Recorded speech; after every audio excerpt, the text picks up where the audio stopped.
In this video, we are going to be learning how to use Adobe Spark. The first step is making sure you go to spark.adobe.com and you'll see a website that looks like this. If you've never used Adobe Spark before, well, the first step is to press sign in. And when you press sign in, you want to make sure that you are using your Google account. It'll also say here sign in with a school account, but I'm not sure if we do have a school account, but I know your Google account will work. So click on continue with Google and log in with your SFUSD login. I am going to be using a personal account.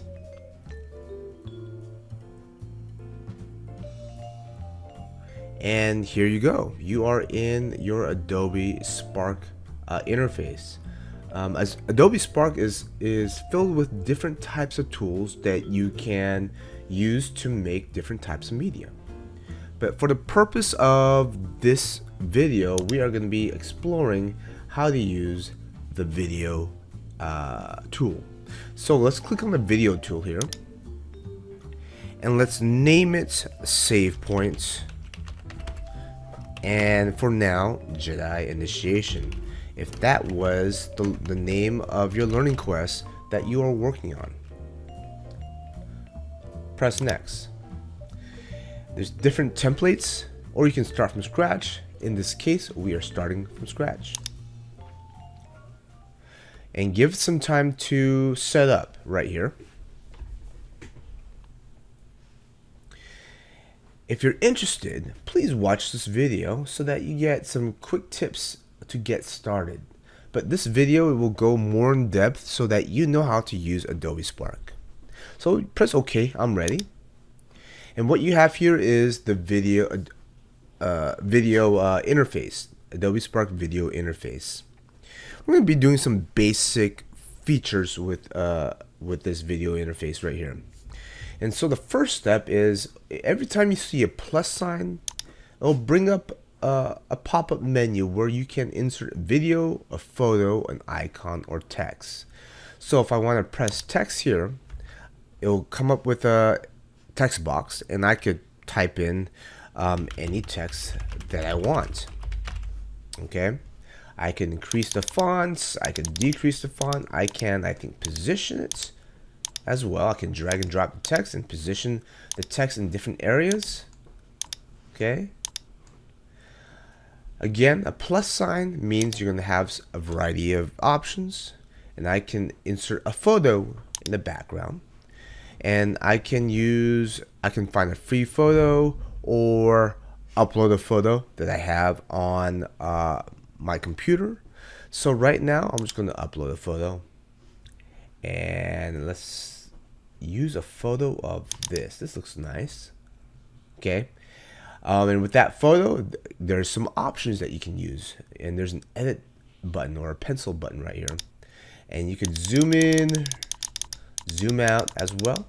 Okay. So this would be my first slide here. And how do I know if that's my first slide?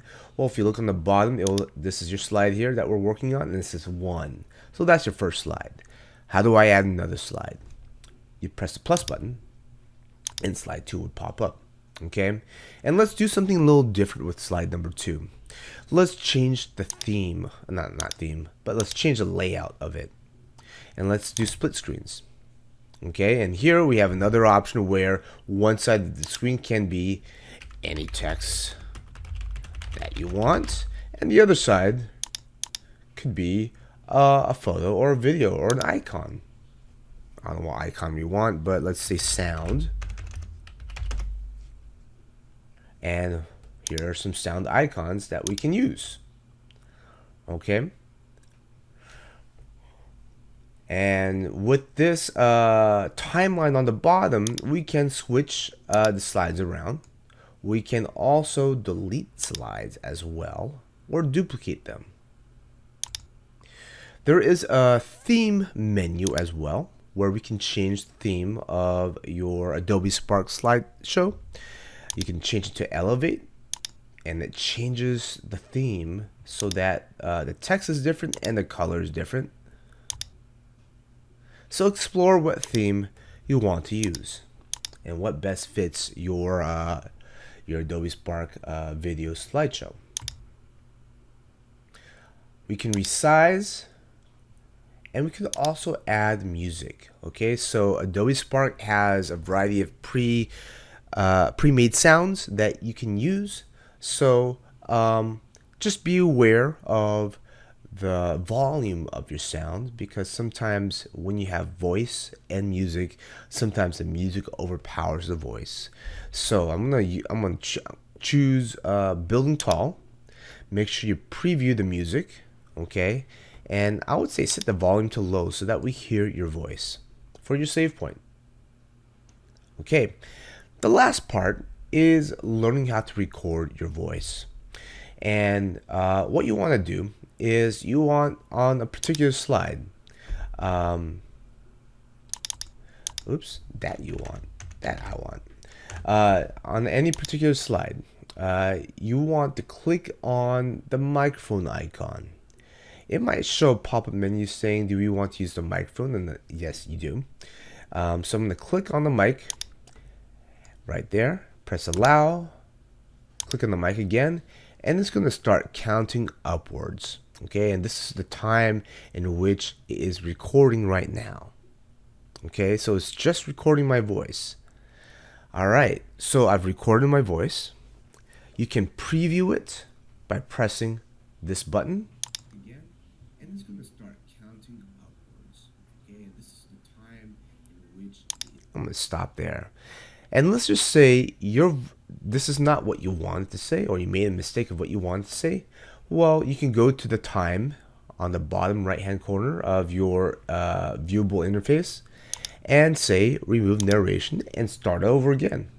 Okay, when you are all done, you want to play through the whole slideshow just to make sure everything sounds good, looks good before you submit onto teamoringo.org. Okay, so assuming that we are done, you are now about to submit your slide deck or your Adobe Spark video onto teamoringo.org.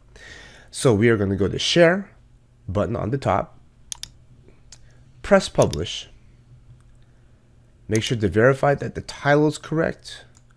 As for the category, pick others or education, make sure your name is there, and make sure you create the link.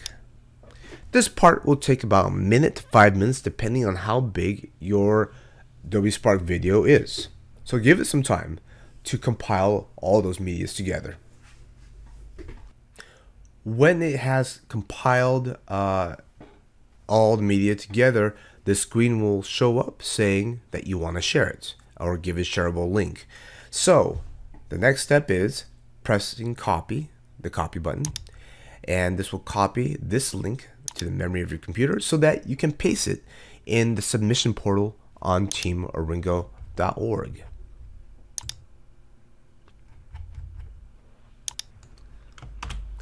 Press Save Changes, and you've submitted your Adobe Spark slideshow to a save point or any link that requires you to, or submission portal that requires you to use Adobe Spark.